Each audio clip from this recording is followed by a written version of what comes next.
Vamos continuar com o Sermão do Monte. Mateus, capítulo 5, de 33 a 37. Aqui, o Senhor Jesus fala sobre o juramento. Vocês também ouviram o que foi dito aos antigos: não faça juramento falso, mas cumpra rigorosamente para com o Senhor o que você jurou. Eu, porém, lhes digo: não jureis de modo nenhum, nem pelo céu, por ser o trono de Deus, nem pela terra, por ser estrado dos seus pés, nem por Jerusalém, por ser a cidade do grande rei. Não jure pela sua cabeça, porque você não pode fazer com que um só cabelo fique branco ou preto. Que a palavra de vocês seja sim, sim, não, não. O que passar disto vem do maligno. Era de praxe, era comum os judeus jurarem, fazerem juramentos, empenharem sua palavra. E Jesus vem dizer, eu, porém, vos digo, de que os seus discípulos, os seus seguidores, não deveriam fazer isso de forma alguma. E aí a gente pensa, por quê? Porque o verdadeiro cristão, o verdadeiro seguidor de Jesus, ele tem palavra. A sua palavra já basta. Se ele disser sim, que seja sim.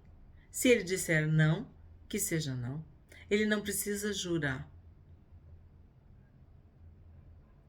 A integridade, a honestidade, a transparência, uma vida íntegra em todos os seus aspectos, faz com que a pessoa tenha autoridade quando ela fala. As pessoas respeitam, porque veem nos frutos daquela vida que aquela palavra é verdadeira, que aquilo vai se cumprir, que aquilo vai acontecer. Então, Jesus aqui está, de novo, mostrando a forma mais profunda, a forma mais completa de honestidade, de fidelidade, de integridade. É a tua palavra. É tu falar sim, sim, não, não. E nós sabemos que antigamente era comum, era até de praxe esses acordos, esses juramentos, esses votos. Aqui no Rio Grande do Sul, os gaúchos têm uma expressão muito antiga, muito tradicional, de fio do bigode. O que significava? Quando dois homens faziam algum acordo, alguma combinação, algum juramento, algum pacto, eles arrancavam um fio do bigode e davam para outra pessoa, para outra parte. E aquilo era o suficiente. Não precisava ir para o tabelionato, para o cartório, não precisava jurar. O fio do bigode era uma coisa que podia cair a terra. Ele tinha empenhado a sua palavra com o fio do seu bigode. Isso, hoje em dia, não se faz mais. Eu não sei mais se alguém faz isso, né? Mas o que Jesus está falando é bem parecido com isso. De que as pessoas empenhavam a sua palavra, juravam. E Jesus fala, não faça juramento falso. Por quê? Porque tinha gente que jurava e não cumpria. E não era só entre um ser humano, entre o seu semelhante, não, era com Deus. Fazia um voto, que a Bíblia chama de voto de tolo, né? E Deus não se agrada disso. Deus não se agrada que nós venhamos a fazer um voto, um juramento e depois a gente não cumpra. Porque isso se torna o quê? Uma mentira, uma falsidade. Quando nós estudamos em Provérbios, Nós vimos no capítulo 6, vocês lembram, 6 coisas que Deus detesta e a sétima ele abomina. Lembram disso? No capítulo 6, falava sobre a língua mentirosa e falava sobre aquele que jura falsamente, aquele que fala uma coisa que não é verdade, que não é real. E no Brasil, as pessoas podem mudar suas versões no tribunal. Na maior parte do mundo, se tu falar uma coisa e depois tu mudar, já é considerado mentira e tu já é julgado. Chama-se perjúrio, né? É tu falar uma coisa que é mentira. Aí tu pensa, por que que aqui no Brasil a pessoa, ela, em caso de um crime, ou de um depoimento, ou de um testemunho mesmo, ela muda e não acontece nada. Como dizem os adolescentes, não dá nada. O valor da palavra. Muito sério, né? Essa falta de honestidade. Bom, a gente vai ver muitas passagens bíblicas exaltando a verdade, a honestidade, fazendo esse contraponto com a mentira. Porque ou tu tá falando a verdade, ou tu tá falando mentira. Não há meio termo. Não para Deus, não para as coisas de Deus. Paulo diz: fale a verdade com o seu próximo. Uma das coisas que as pessoas veem a sua vida transformada quando elas encontram, quando elas aceitam, recebem o Senhor Jesus, quando confiam em Jesus para o resto dos seus dias, da sua vida, para a eternidade, é parar de mentir. Aquele que mentia, para de mentir. O que roubava, parava de roubar. Então, uma pessoa que fala a verdade é porque ela tem o Espírito da verdade. Ela tem o Espírito Santo de Deus. O que Jesus disse? Jesus disse: eu sou o caminho, a verdade e a vida. Então, se eu tenho Jesus, eu tenho que falar a verdade? E isso não é só na igreja, para os irmãos, na minha família, não é no meu trabalho, é nas minhas relações, é nos negócios, é na internet. A gente está falando tanto sobre isso, né? A verdade do íntimo, um coração puro. De novo, Davi, muitos salmos de Davi exaltam a verdade, a honestidade. E ele deixa bem claro naquele salmo, o Salmo 15, quem habitará no monte santo do Senhor? Quem não fala mentira, quem não é falso, quem não tem um coração enganoso. Outro salmo de Davi, Salmo 12, ele fala assim, aquelas pessoas que têm lábios bajuladores, que são falsos, que são fingidos, é a mesma coisa. Aí tu pensa assim, tá, mas não era um juramento? É, mas a pessoa tem às vezes um problema de caráter que vem de uma infância, de maus exemplos, de coração ferido, sabe? Tem gente que mente porque tem medo. Tem gente que mente porque quer a aprovação do outro. Tem gente que mente porque quer ficar de bem com todo mundo. Aí tu vai ver que às vezes por trás daquela mentira não é um desejo de fazer o mal.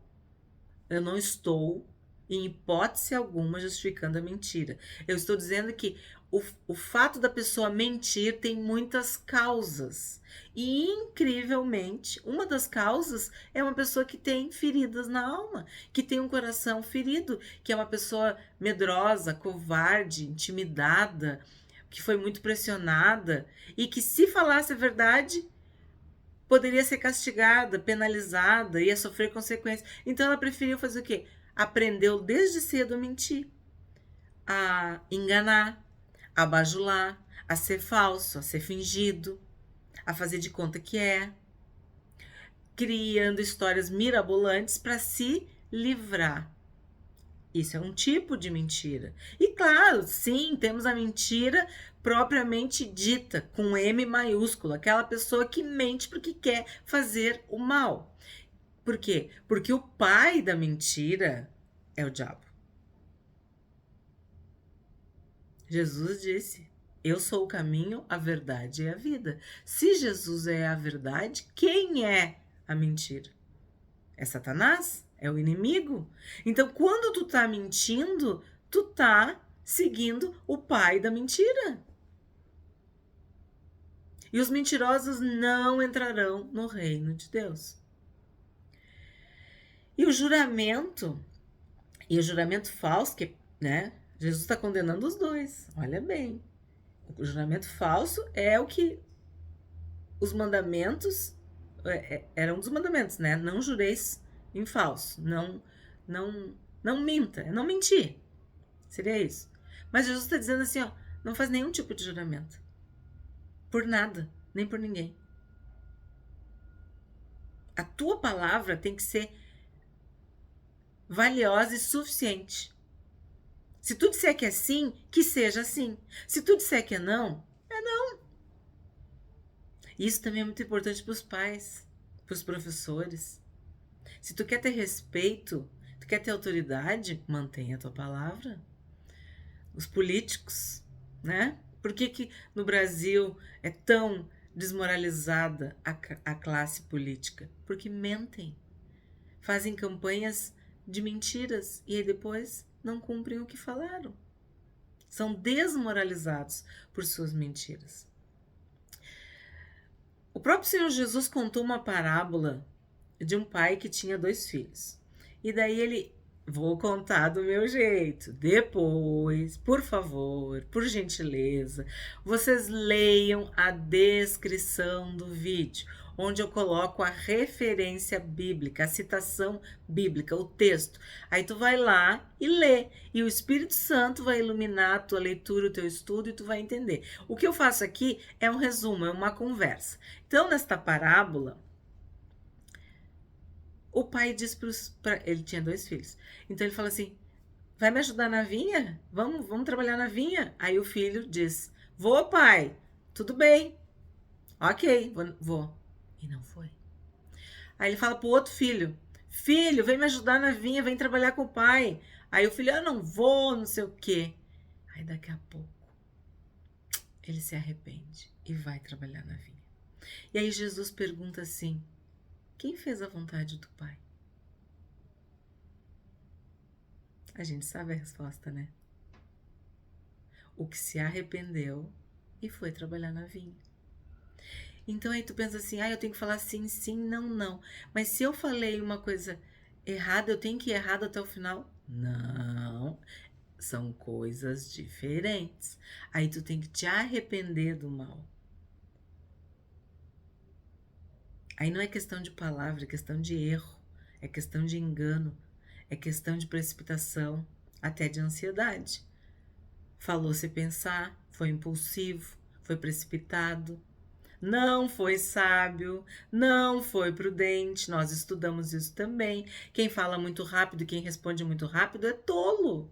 E aí às vezes se mete em confusão, se mete em rolo porque falou muito rápido, foi impulsivo, foi precipitado. Aí tu tem que fazer o quê? Se arrepender, pedir perdão, pedir desculpa, consertar, restituir, se arrepender. Então, esse sim, sim, não, não quer dizer teimosia, obstinação, cabeça dura. Eu falei que é sim, então agora eu vou me arrebentar. Por quê? Aí tu tá errado. Se tu falou uma coisa certa e mesmo assim tiver uma consequência negativa, tu sofre o dano. É o que a palavra diz. Que Davi também falava. Fala, dá sua palavra, mesmo com dano próprio, mesmo que aquilo lhe custe, porque é certo, porque é correto, porque é verdadeiro, porque é justo. Agora, se tu falou uma coisa que não era para ter falado, te arrepende e conserta. Então, aí que vem o sim, sim e o não, não. O que passa disso vem do maligno. O que passa disso é uma influência do mal. Em Tiago, nós sabemos que tem um capítulo sobre a língua, que é muito importante de estudar. E é muito legal porque ele começa assim: todos nós tropeçamos em muitas coisas. Significa o quê? Todos nós somos humanos e falhos e pecadores. Mas tem uma coisa que a maioria das pessoas tropeça, é no falar, é na língua. É um dos maiores pecados, assim, um dos nossos maiores erros, falar demais, falar errado, falar mentira, falar coisa que não é.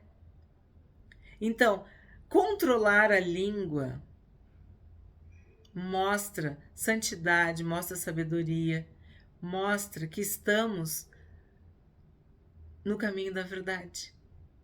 E falar qualquer coisa, uma linguagem que não é verdadeira, que não é honesta, que não é íntegra, mostra de que lado nós estamos, né?